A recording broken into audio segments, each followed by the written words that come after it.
Under the weight of a silent winter, a seasoned veteran and his loyal dog stumble upon a silver bracelet buried beneath the snow. One name is engraved on it, a name that has haunted Frost Valley for over a year. Who left it here? Who's still out there in the forest, hidden beneath the storm's breath? And why does Buddy, the dog who never forgets a scent, tremble as if recognizing a ghost from the past? Before we begin, tell me, where are you watching from? Drop your country in the comments below and subscribe. A pale winter sun hung low above Frost Valley. The sky was a dull silver, heavy with the promise of another storm.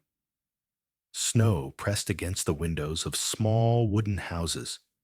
The wind carried the sharp bite of frozen pine, and the quiet held that fragile stillness that only comes when the world has frozen over. Beneath this quiet, life moved slowly, as if holding its breath. Jack Miller pushed open the creaking door of his cabin, steam from his coffee swirling into the cold. He was 45 years old, broad-shouldered, with a frame still marked by years of discipline. His hazel-brown hair was streaked with silver at the temples, cropped short in a military cut that had long outlived his service. A thin beard traced the strong line of his jaw, giving him the look of a man who had seen too much and said too little about it. His skin bore the faint leathered texture of someone who had spent a lifetime under harsh light, both in deserts far from here and in winters like this one. His eyes, a muted gray, carried a stillness that did not come from peace, but from endurance.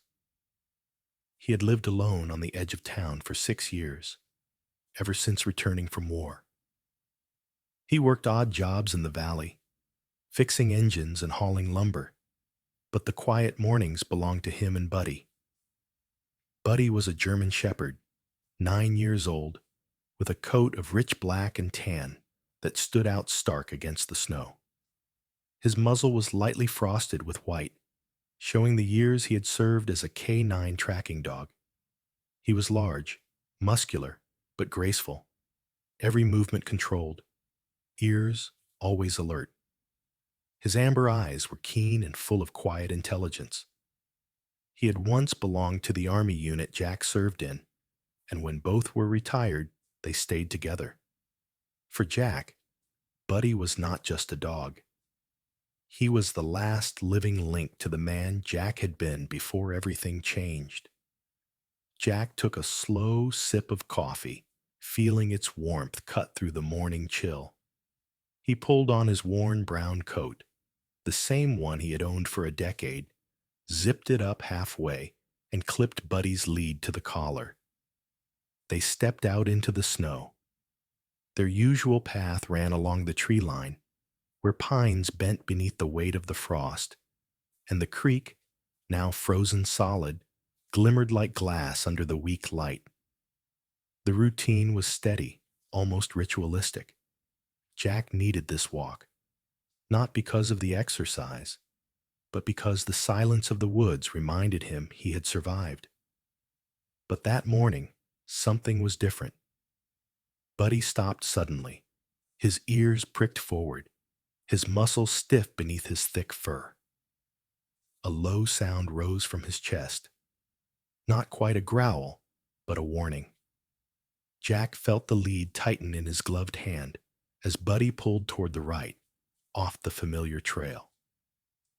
Jack's breath fogged the air as he frowned, looking at the direction Buddy wanted to go.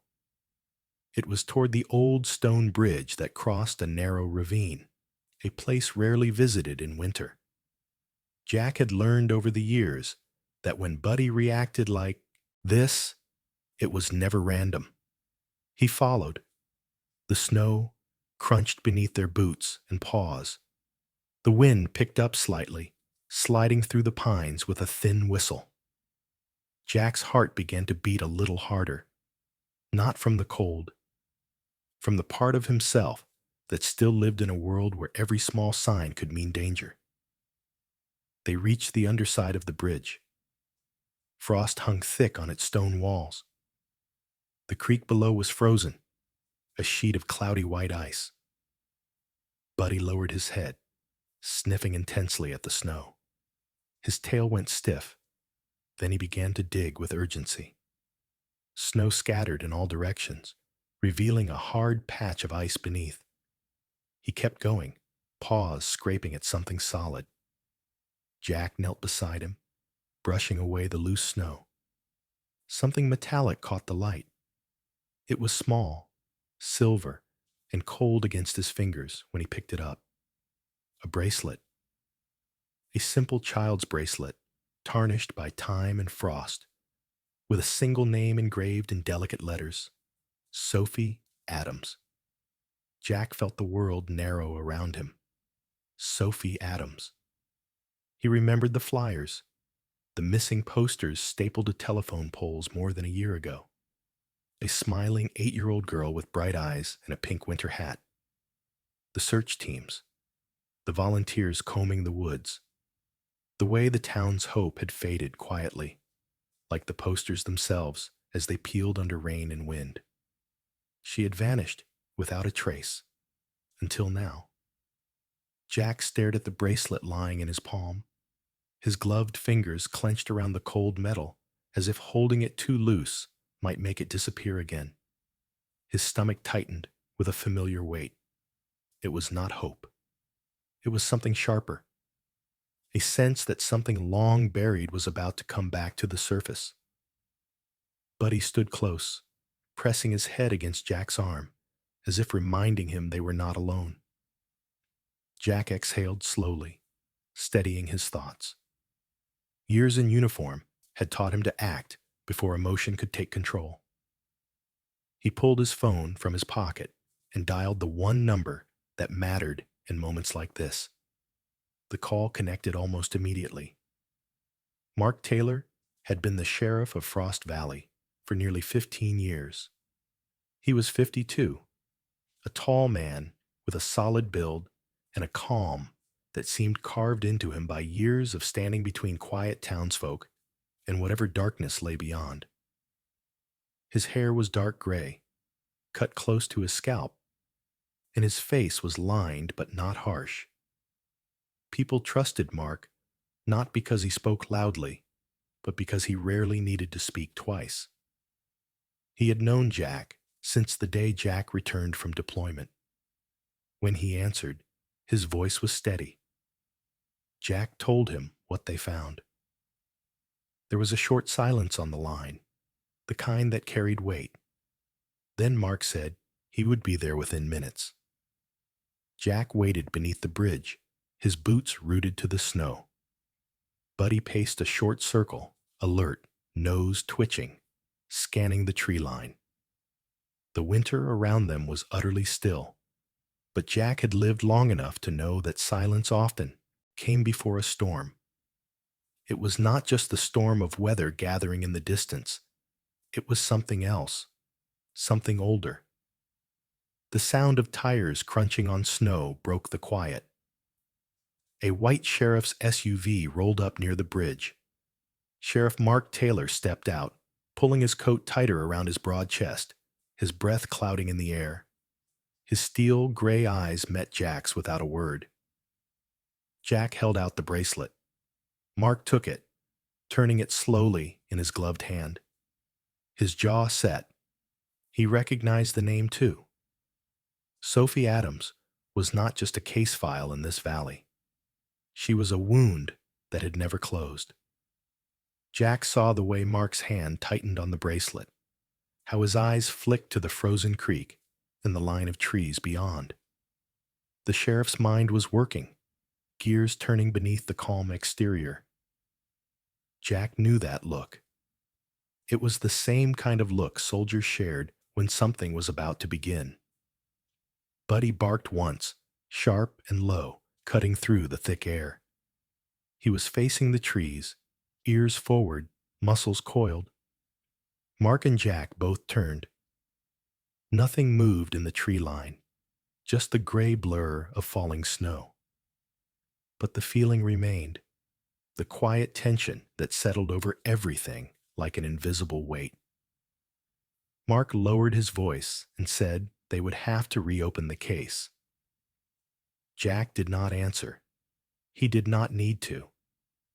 The chill of the air pressed against his lungs, and somewhere beneath the layer of numbness that had wrapped itself around him for years, something began to stir. He looked down at Buddy, who was still staring toward the trees. There was something out there. Something they had all stopped looking for. But Buddy had not forgotten. The storm crept closer across the mountains, gray sky folding over the pines. Jack knew, deep down, that what they found today was only the beginning. The sky was pale and heavy with cold light, the kind of morning where the air cut through coats and gloves like thin knives. Frost Valley lay under a hard crust of snow. The wind whispered across the pines, brittle and sharp, carrying the scent of something older than the storm. Jack Miller walked beside Sheriff Mark Taylor toward the stone bridge, the crunch of their boots echoing softly in the cold silence. Jack had not slept well. He had stared at the bracelet long after returning home, the name Sophie Adams looping through his thoughts like a wire pulled tight. He told himself it was just another morning, just another lead that might lead nowhere. But his body betrayed him. His heart had been restless all night, that old sense of mission creeping back like an unwelcome ghost. Buddy trotted at his side, ears up, every movement precise. His breath fogged in the freezing air, Paws leaving a clean trail behind. He kept glancing at Jack, as if sensing the quiet weight building inside his handler. Jack had felt this kind of quiet before, years ago, in deserts half a world away, before things went wrong. Beside him, Sheriff Mark Taylor moved with the steady weight of someone who had spent his life walking into hard places. His dark gray coat was pulled tight across his chest, his hands buried in leather gloves. His face, square and lined, carried the calm of someone who understood silence as well as danger. He had a way of listening that made people believe he already knew what they were going to say. Jack respected him because he was not a man who panicked. When they reached the bridge, 2 patrol cars were already parked on the snowy roadside. 2 uniformed officers stood waiting. One of them, a young man named Jason Reed, was new to Frost Valley. He was 25, tall and lean, with a sharp jaw and short blonde hair under his winter cap. His eyes were quick but uncertain, the kind of look that came with someone still learning where fear belonged. He straightened when the sheriff arrived, clearing his throat as if he had rehearsed what to say. The other officer was Ruth Delgado, a woman in her 40s with close-cropped black hair streaked with silver and dark, steady eyes. She was short, sturdy, and moved with quiet efficiency. Ruth had worked search and rescue in the nearby forest for years before joining the sheriff's department. People trusted her because she never exaggerated anything. She only said what she was sure of. Jason reported that they had checked the area again at dawn. Nothing new had appeared. The snow was undisturbed except for the tracks Jack and Buddy had left the day before. Jack knelt beside Buddy, unclipped the lead, and touched the dog's side lightly. Buddy knew what it meant. His ears tilted forward, nose lowering to the snow. He inhaled slowly, working through the layers of cold and frost until he caught something invisible to everyone else. Then, with a quick flick of his tail, he moved off the trail, pulling Jack with him.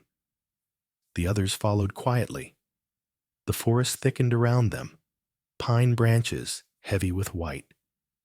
The cold pressed in like a weight on their backs. Jack's breath came out in steady clouds, his boots slipping slightly on the frozen ground. Buddy moved with a kind of silent urgency, weaving between the trees until they came to the base of a steep slope. The snow was thinner here, the wind stronger. Jack saw it first. Impressions in the snow, faint but real. Boot prints, older than a day, but not washed away. They had been made with purpose, leading uphill toward the ridgeline. Sheriff Taylor crouched beside them, running a gloved hand along the edge of a print. The edges were softened but not gone. Whoever made them had been here recently. Jack scanned the slope. There was a faint glimmer of metal, half buried beneath the snow. He brushed it aside and found a climbing spike driven into the icy ground, the kind used to anchor a rope. Buddy nosed at the snow ahead, and they followed the trail upward. Halfway up the slope, the wind sharpened, pulling at their coats. The sun remained hidden behind a gray veil. Jack moved carefully, every step calculated. He could feel the burn of cold air in his chest, but something inside him stirred, a feeling he had not allowed himself to feel in years. Focus. Not just memory, but that old soldier's clarity returning in small, precise clicks. Buddy suddenly slowed. His body lowered, muscles tight. He sniffed at a patch of snow where something blackened hid beneath the crust. Jack brushed it with his glove and felt a warm pocket under the surface. Ash. Fresh enough to have been left during the last day. Someone had built a fire here and left in a hurry. He saw what remained in the center. Bits of scorched oats and a torn piece of cloth that smelled faintly of smoke and damp wool. Sheriff Taylor knelt beside him. The sheriff's breath clouded the air as he examined the ashes. Jack could see it in his face. Taylor did not have to say anything. Whoever had been here was close. But he stiffened again. This time it was different. His hackles rose along his spine, tail straight, ears locked on something just ahead. Jack followed his gaze and saw what Buddy had sensed. A tiny wire running low between two trees, half hidden under snow. A makeshift trip alarm strung to a small tin bell. Crude, but clever. Jack felt the air narrow around him. He whispered a sharp, low command, and Buddy froze in place. Jason Reed's hand went to his holster, more out of instinct than need. Ruth Delgado stepped forward carefully, knelt, and clipped the line. No sound. The trap was neutralized. Sheriff Taylor gave her a single nod. She did not smile. She rarely did. Jack stood very still for a moment, watching Buddy. The dog was breathing fast, eyes fixed uphill. Jack felt the same pulse inside him. There was something here, something alive, not old and fading, like a cold case, but fresh and dangerous. He could almost feel the forest, listening back. The sheriff gave quiet orders. Jason and Ruth were to hold the perimeter. He would move uphill with Jack and Buddy to get eyes on whatever was ahead. Jack did not question it. In his bones, it felt too familiar. This was no longer a trail leading into the past. This was a trail that someone had left open, maybe on purpose. As they climbed the last stretch of the slope, a gust of wind cut across their faces, sharp as a blade. The trees opened slightly, revealing a small clearing beneath a rocky ridge. A stand of twisted saplings grew close together near a cluster of boulders. Buddy padded forward, nose to the ground. Jack saw something bright against the snow. A piece of fabric. He picked it up gently. It was soft pink wool, frayed at the edges, stiff with ice. He recognized the kind of thing a child might wear on a winter morning. Buddy pressed his nose against it and gave a low sound, a sound Jack had learned to trust with his life. This was no ghost. Someone had been here, and not long ago.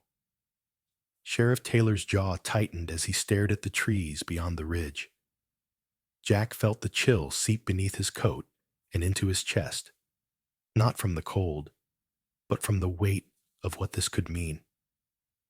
He looked down at Buddy, at those steady amber eyes focused on the horizon. The dog had found something.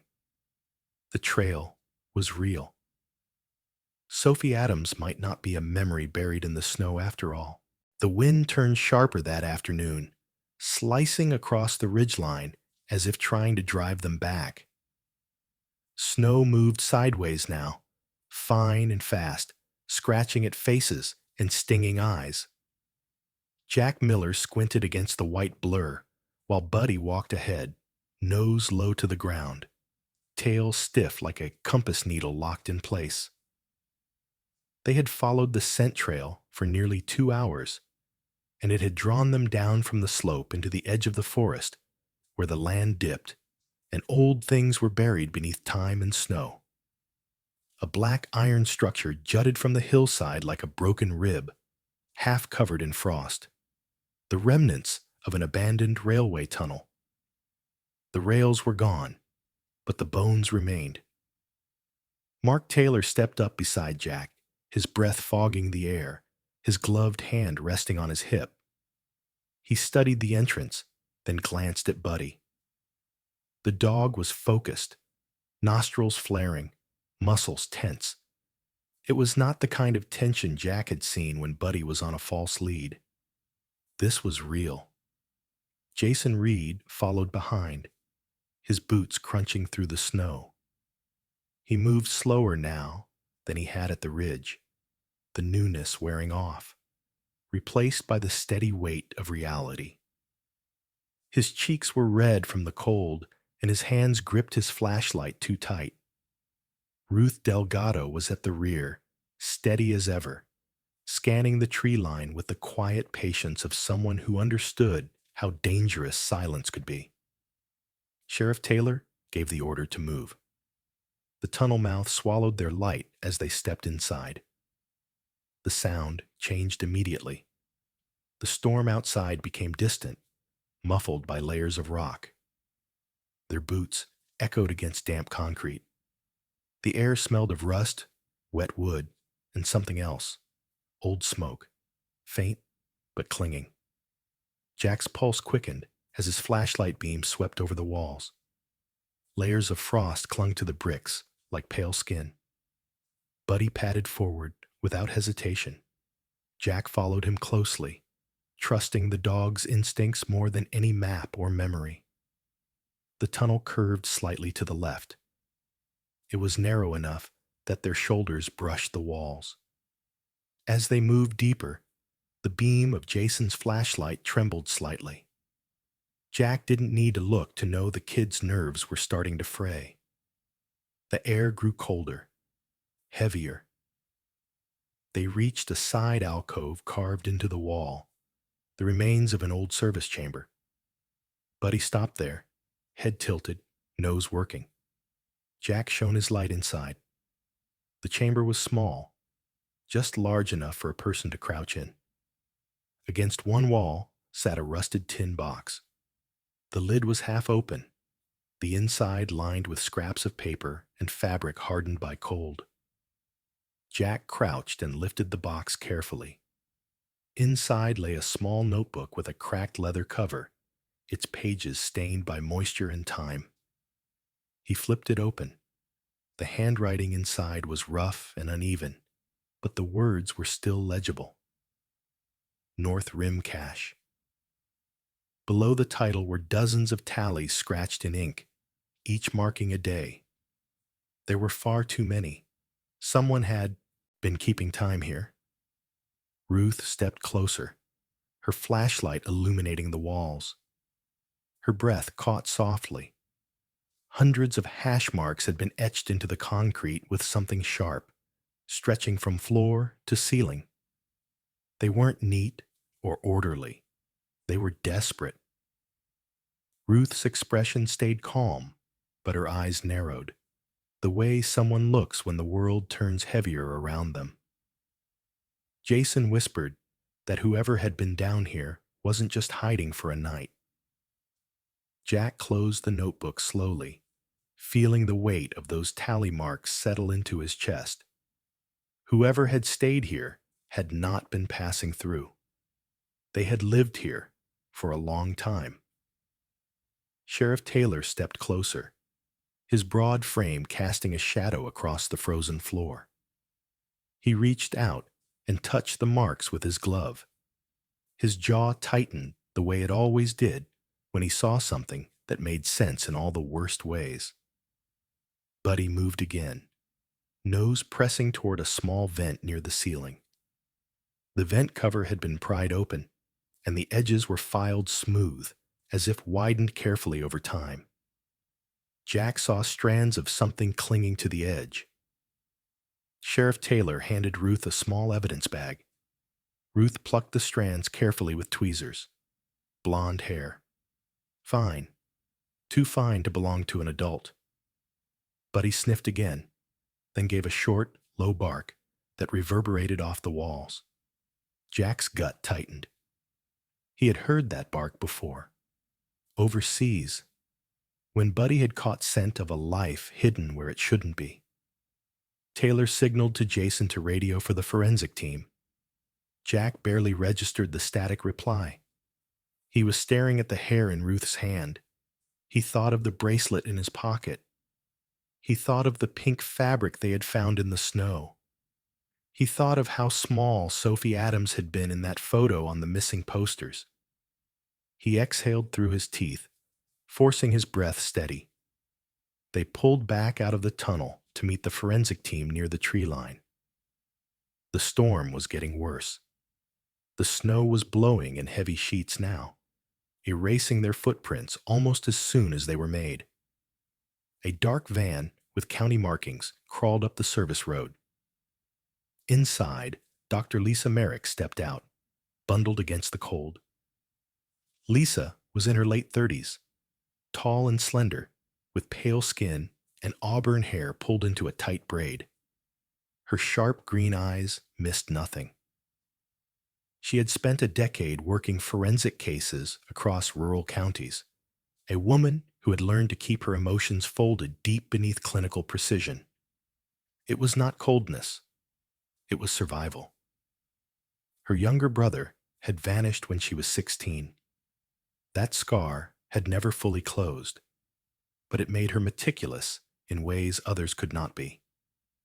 She greeted Taylor with a nod and went straight to work, leading 2 technicians carrying equipment cases. Jack watched her quietly.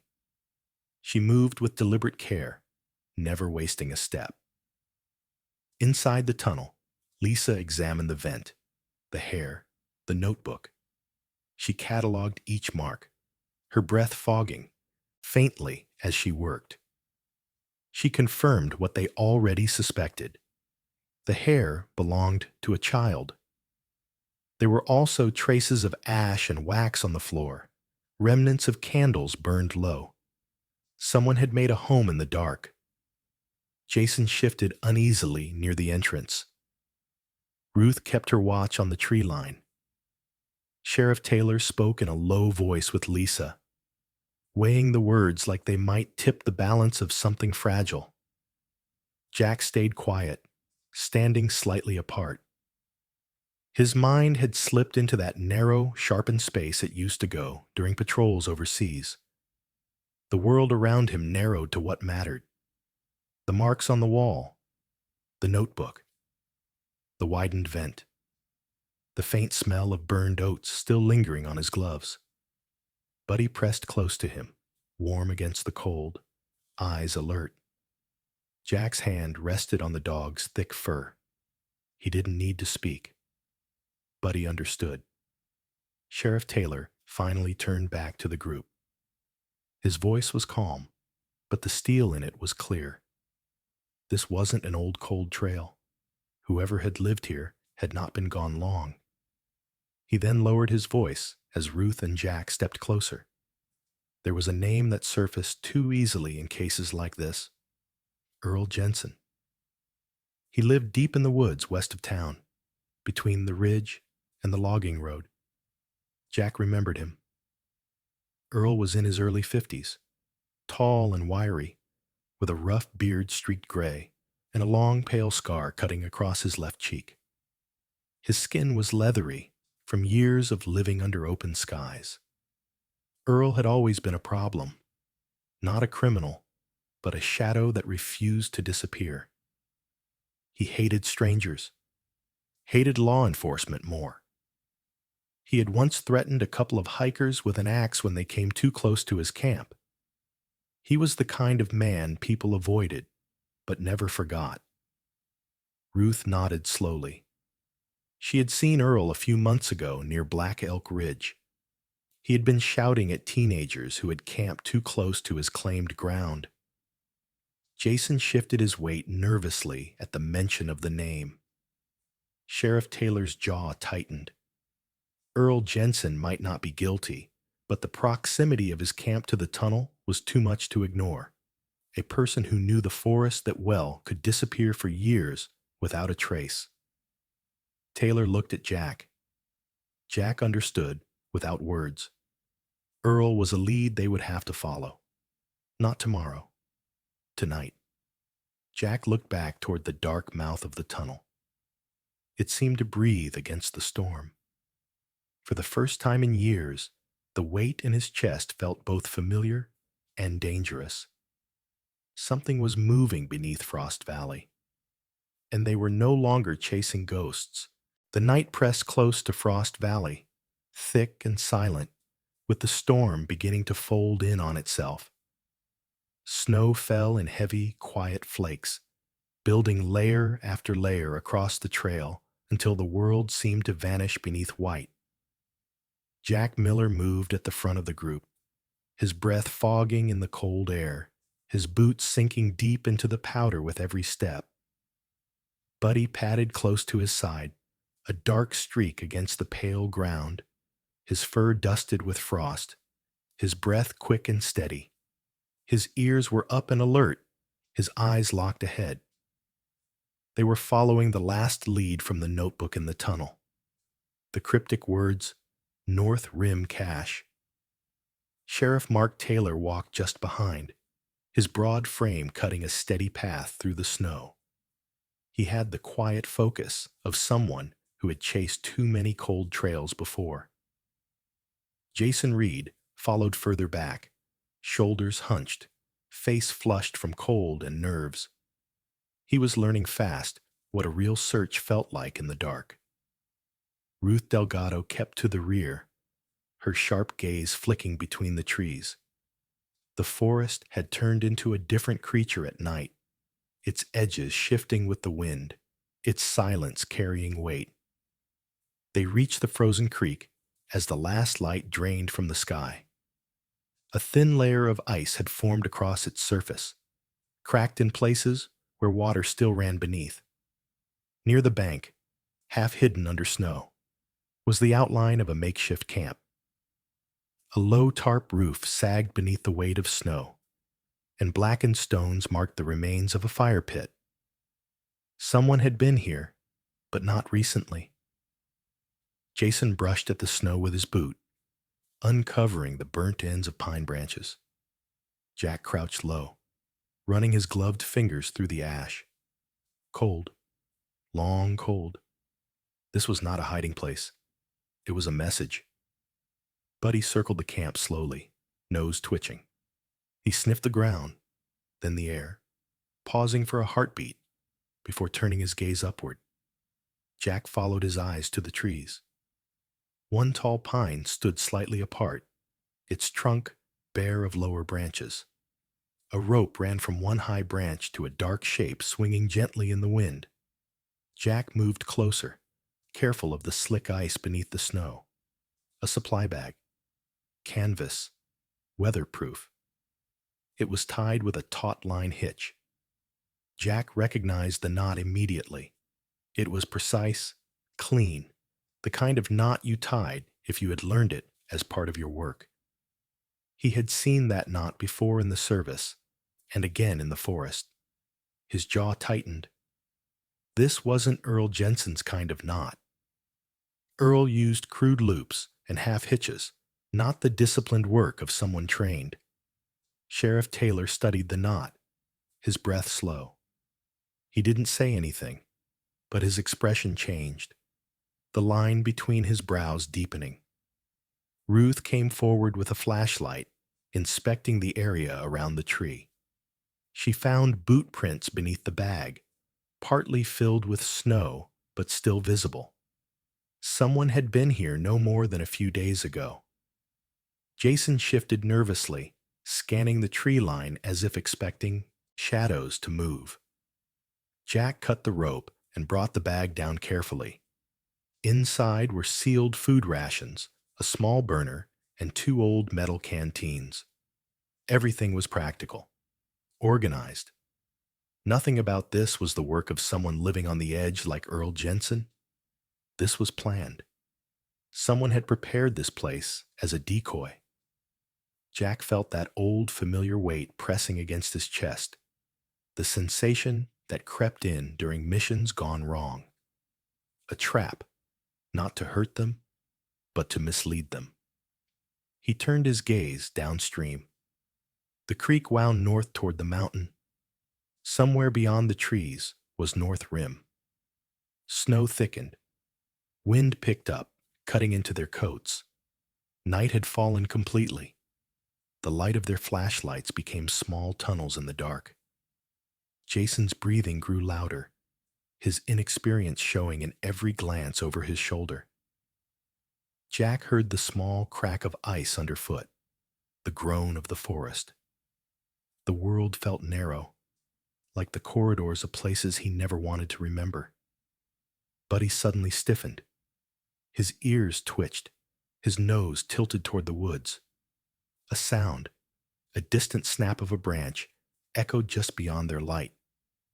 Jack raised his hand, the signal to freeze. Sheriff Taylor stopped instantly. Ruth drew her sidearm without a word. Jason hesitated, then copied the movement, his hand shaking slightly. The forest fell silent again. No footsteps followed. Whoever, or whatever, had made the sound had either vanished or was watching. They stood there for what felt like minutes, the wind biting through their jackets. Jack's mind worked through the possibilities. If this had been Earl Jensen, he would have left signs of his presence. Trash, crude tools, a fire still smoldering. But this place was too clean, too careful. A professional, a pattern, someone who understood survival and distance. Sheriff Taylor broke the silence, his voice low but steady. They had to move. This was not the place. The words from the notebook returned in Jack's head like an echo. North Rim cache. It wasn't pointing here. It was pointing toward the North Rim itself, a place he knew well.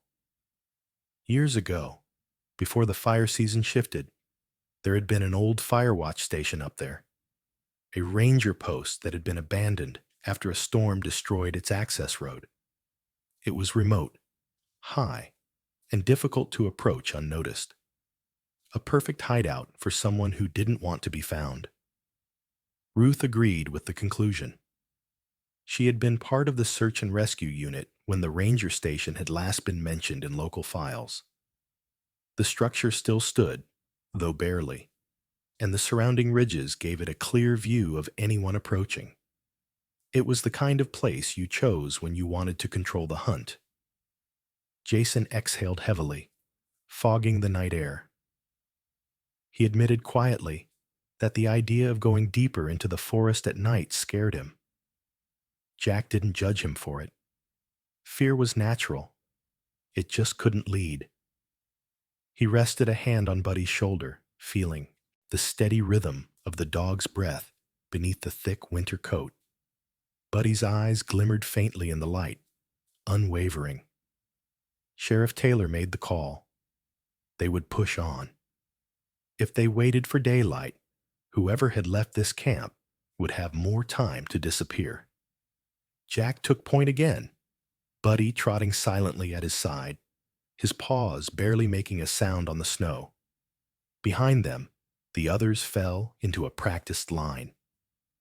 The creek curved through the forest like a frozen artery leading toward the mountain.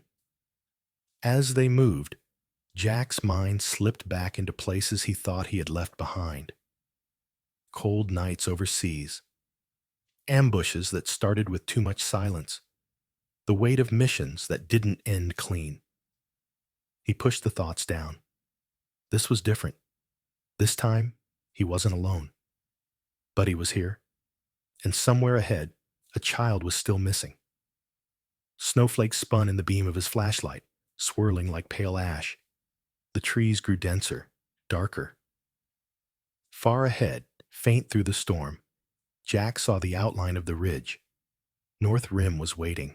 Snowfall thickened into a silent curtain as they pushed deeper into the forest, the night tightening around them like a fist. Jack Miller moved at the front of the line, with Buddy just ahead, the German shepherd's dark coat gleaming faintly under the pale light of their headlamps. His paws moved with uncanny precision over the ice-crusted snow, each step measured, silent, unhurried. Jack trusted him more than he trusted any map. Behind him, Sheriff Mark Taylor kept a steady rhythm, shoulders square, rifle slung low. Jason Reed followed next, his breath loud in the quiet, the exhaustion and cold wearing away whatever remained of his rookie bravado. Ruth Delgado brought up the rear, her sharp eyes cutting through the storm, always watching the edges. The trail that led toward the North Rim was less a path and more a series of cruel inclines layered in snow and ice. The wind roared between the trees like a warning, and the ground beneath their boots was as slick as glass. Jack could feel the cold cutting into his face and the dull ache growing in his legs, but it was the kind of pain he understood, the kind he could fold into the rhythm of the climb.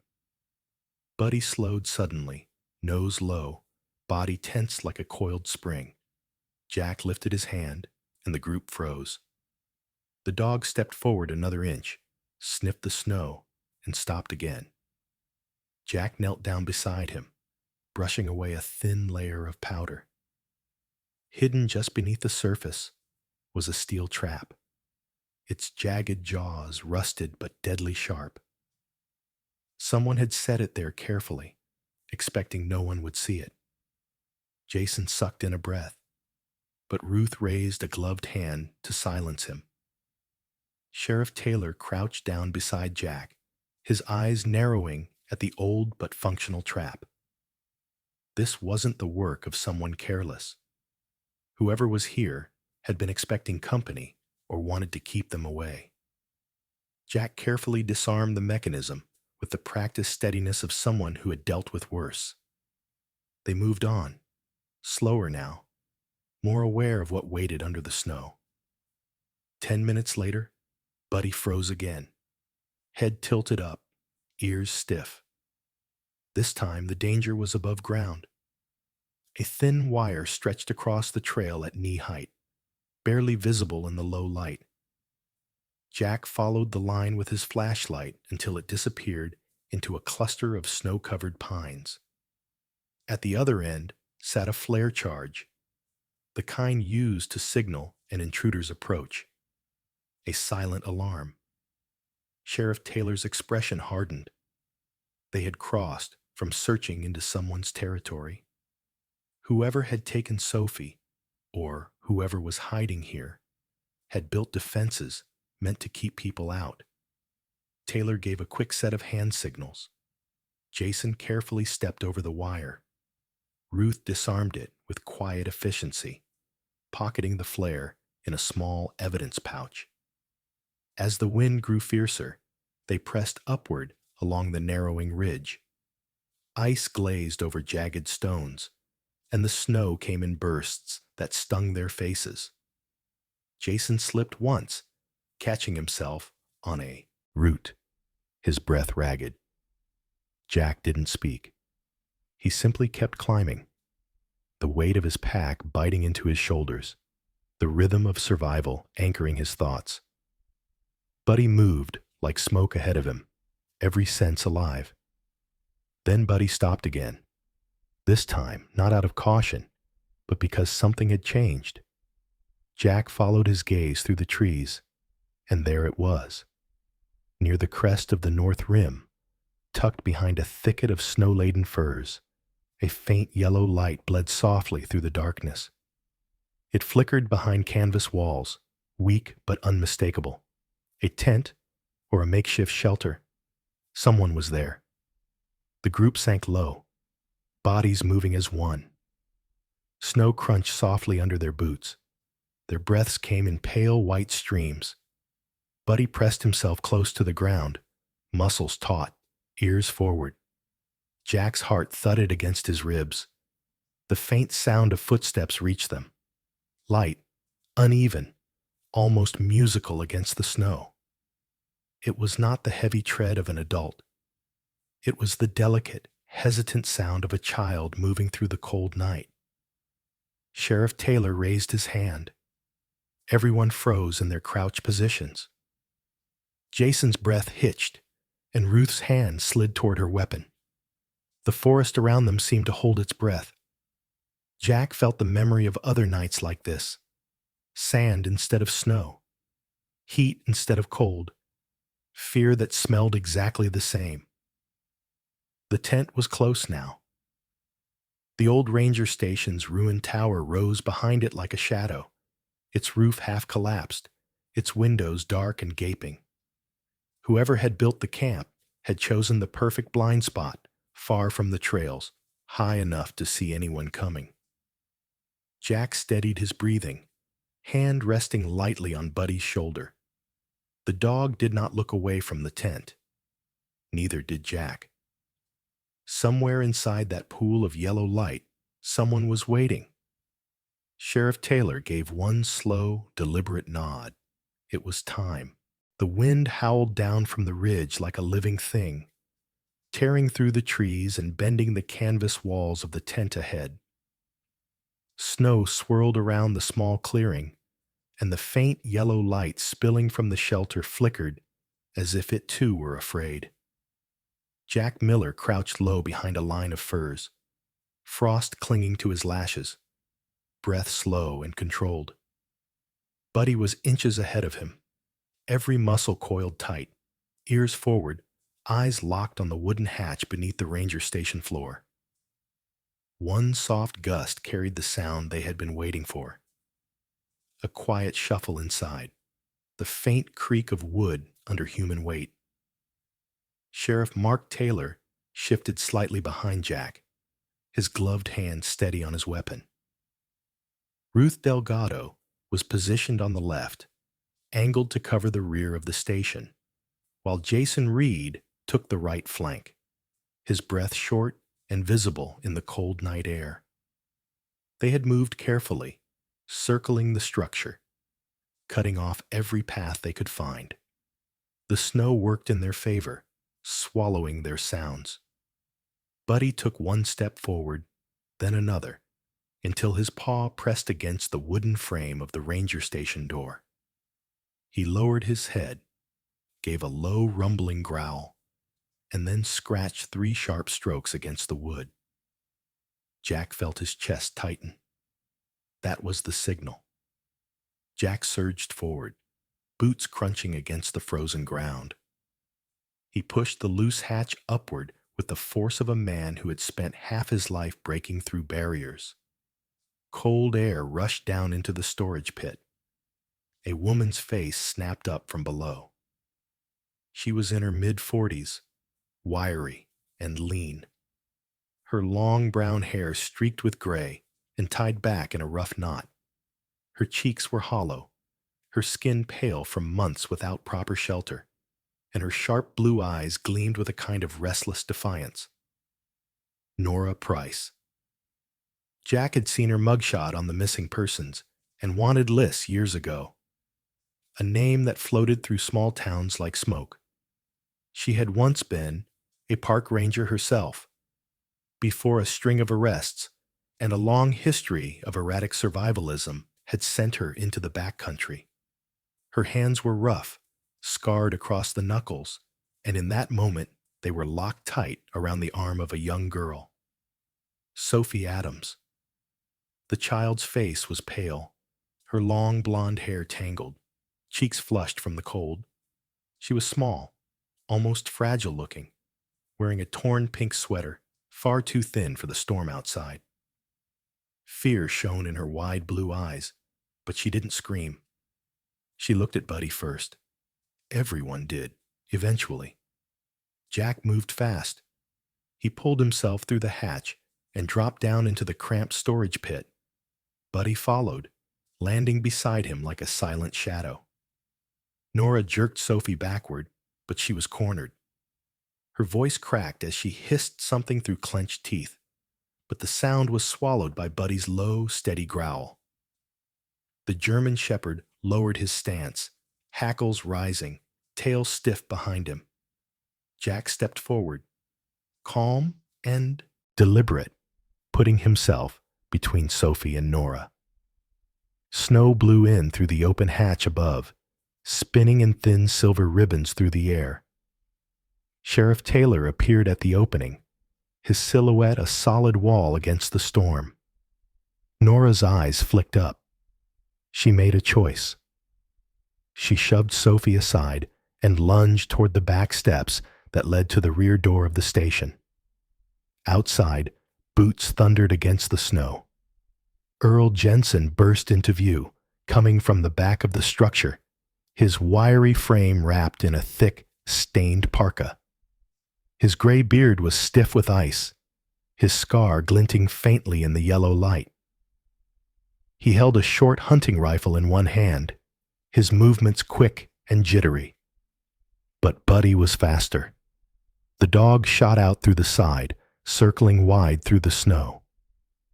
Earl barely had time to turn when Buddy appeared from the darkness, teeth bared, growl rolling like distant thunder. Earl stumbled backward, slipping on the ice-slick ground. His rifle clattered into the snow. He threw up his hands, breath clouding the air, the fight draining out of him as quickly as it had sparked. Sheriff Taylor and Ruth closed in, securing him with swift precision. Jason covered the flank, his rookie panic replaced by something harder now. Focus. Back in the hatch, Jack knelt beside Sophie. She was shaking, not from the cold alone. Her hands curled into the fabric of her torn sweater. Buddy approached slowly, his head lowered, ears softening. He made no sound, just pressed his muzzle close enough for her to decide. Sophie hesitated, eyes still wide, then stepped forward. Her small arms wrapped around the dog's thick neck, face buried in his fur. Jack felt something hot press behind his ribs, the kind of warmth that didn't belong in a storm. The team searched the rest of the shelter methodically. Ruth pulled back the tarp in the corner, revealing coils of rope, 2 climbing harnesses, and several detailed maps marked with circles along the North Rim trails. A supply list was taped to the wall, written in Nora's sharp, slanted handwriting. They had prepared to live here for months. This wasn't desperation. This was planning. Sheriff Taylor stood over the maps, silent, the light from his flashlight catching the snowflakes swirling in through the broken windows. Jack rested his hand on Buddy's back. The dog was still, his eyes locked on Sophie, not as prey or threat, but as something he understood, something worth protecting. The night around them was still wild, the storm not yet broken. But inside that ranger station, for the first time in a long time, there was something steady. The missing child was safe, and the hunt was finally ending. The snowstorm had broken by the time they descended the mountain. The wind quieted, the world wrapped in a soft white that glowed faintly under the morning sky. The convoy of law enforcement vehicles moved slowly down the icy road toward Frost Valley. Inside the back seat of the sheriff's SUV, Sophie Adams sat wrapped in a thick emergency blanket, her small frame barely filling the space. Her hands clutched tightly to Buddy's thick fur, as if he were the only solid thing left in the world. Buddy lay pressed against her side, eyes half closed but alert, his breath steady, his warmth sinking into her chilled bones. Jack Miller sat beside them, exhausted but silent. His face was roughened by wind and sleeplessness, lines etched deep into his skin. He had been through worse storms and darker nights, but something about this little girl, holding on to Buddy, made the quiet ride feel heavier than any battlefield. Sheriff Mark Taylor drove up front, his broad shoulders framed by the gray light filtering through the windshield.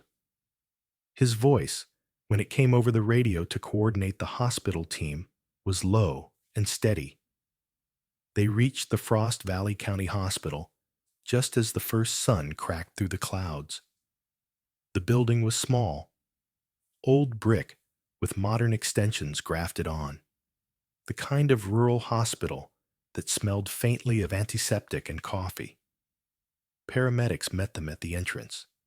One of them, a woman named Lisa Grant, was in her late 30s, short and strong, with sun-browned skin and dark hair tucked under her winter cap. She had kind eyes, but a voice that carried command.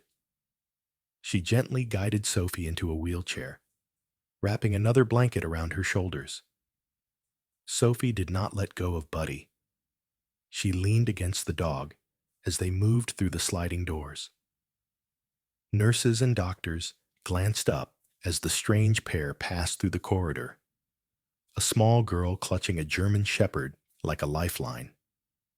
Jack walked close behind, his boots still dusted with snow, his breath slower now, but his mind still replaying the night.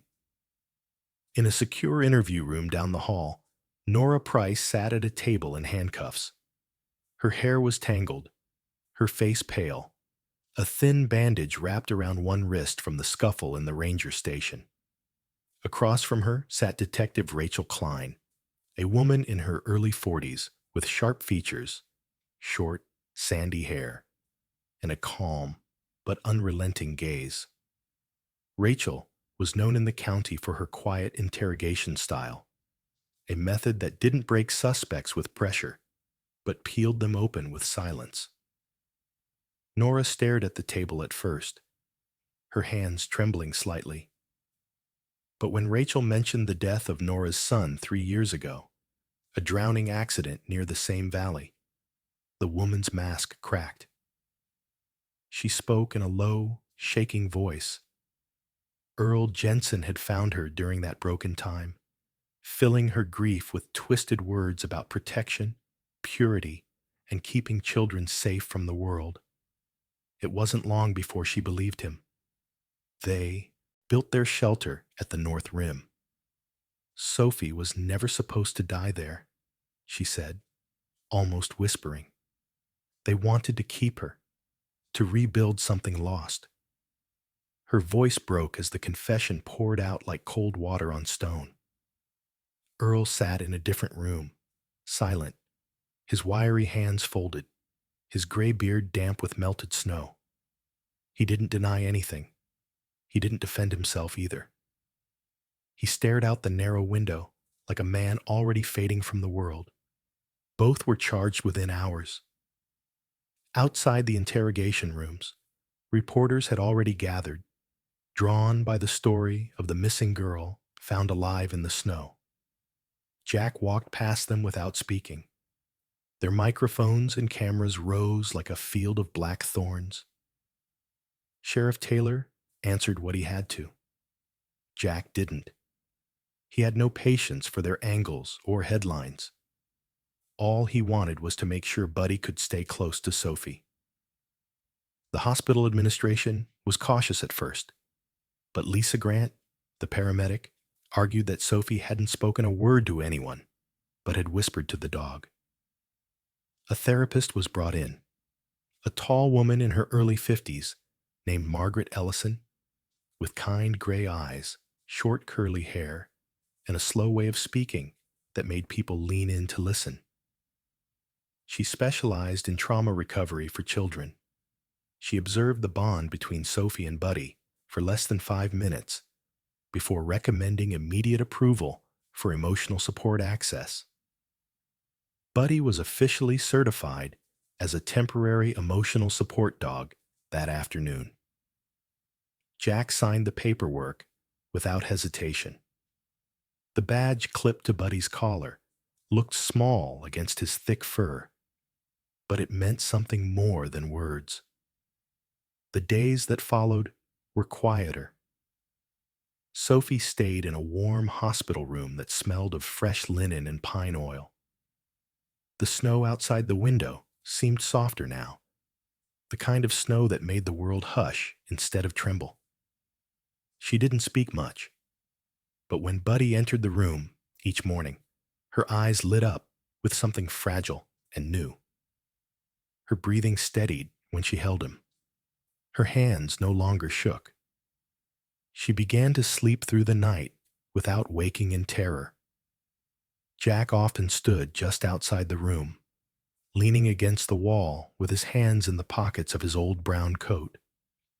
He watched Buddy curl at Sophie's feet, watched the way her chest rose and fell in the rhythm of sleep.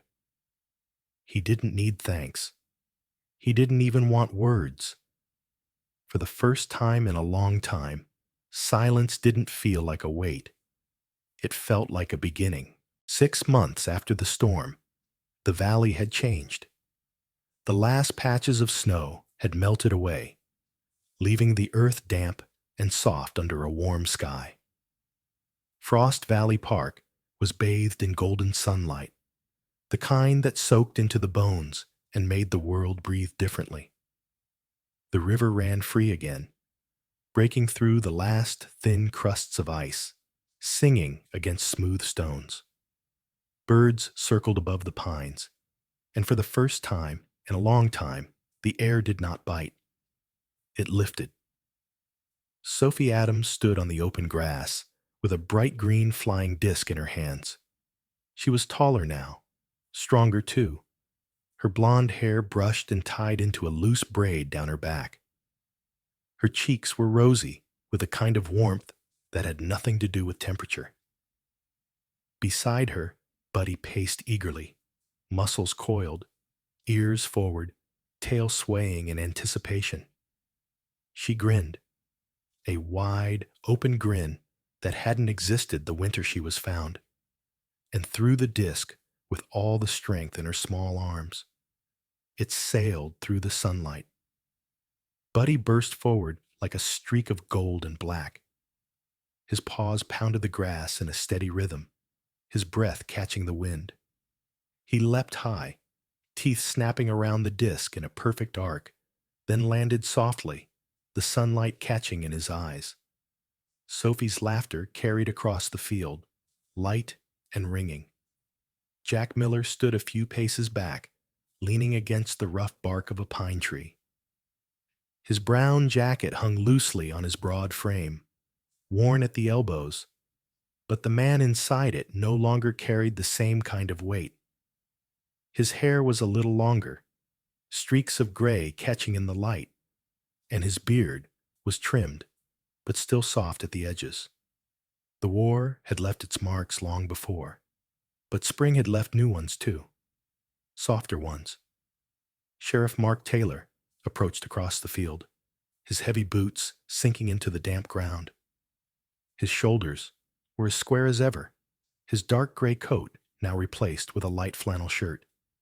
His face had thawed too. He stopped beside Jack and gave his arm a firm pat. His voice was low, roughened by years of service and too many long winters. He told Jack that day on the mountain they hadn't just saved one girl. They had saved 2 lives, hers and his. Jack didn't answer. He just gave the kind of smile that didn't need words.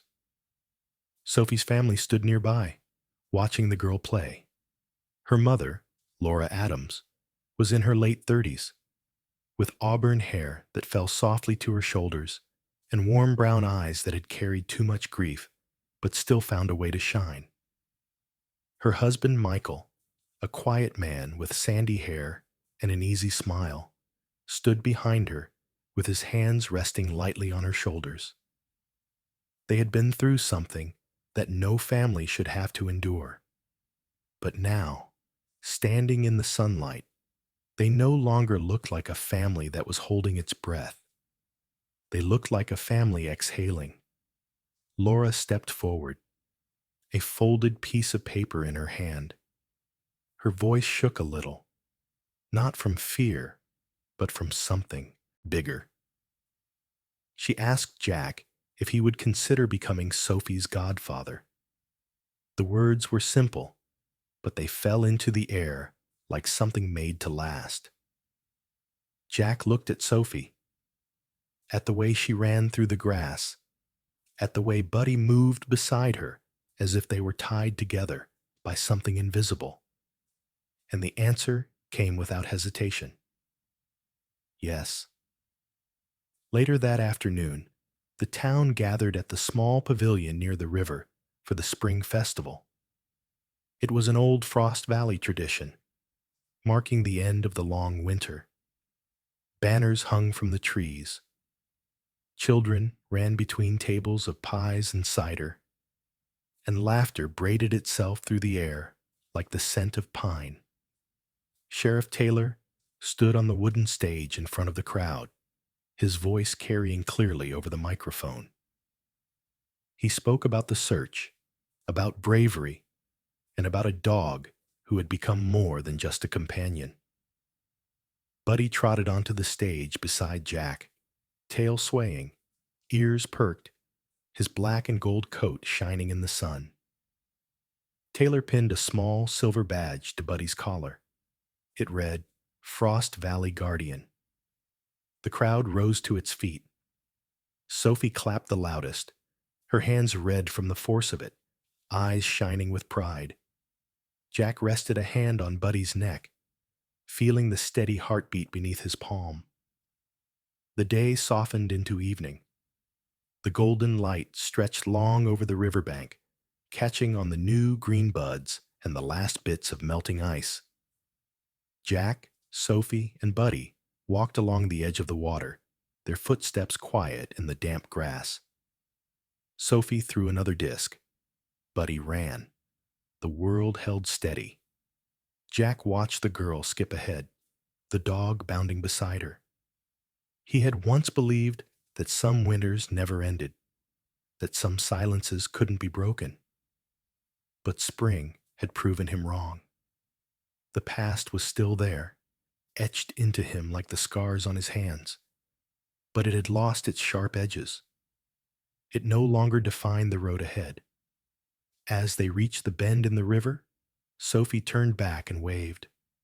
Buddy barked once, short and bright, the sound echoing through the pines. Jack smiled. For the first time in a long time, he didn't feel like an outsider standing at the edge of someone else's world. He was home. Every story begins somewhere quiet. For Jack, it began on a frozen morning when the forest was still.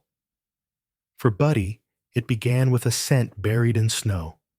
And for Sophie, it began in the darkness where a single thread of hope refused to break. But what matters is not where the story begins. It is how it ends. 6 months after that long winter night, laughter echoed through Frost Valley again. A veteran found his purpose. A child found safety. A dog became the guardian of a town's faith. And a community rediscovered what it means to stand together when the world feels cold. This story is more than a rescue. It is a reminder that kindness can be louder than fear, and that hope can outlast the storm. One loyal dog, one brave man, one small girl, 3 lives bound by something larger than themselves. Sometimes miracles don't arrive with thunder or trumpets. They come quietly, on padded paws, in the steady breath of someone who chooses to care. May the light that warmed this valley find its way into your own days, and may faith guide you through your winters, because even the longest night can end in dawn.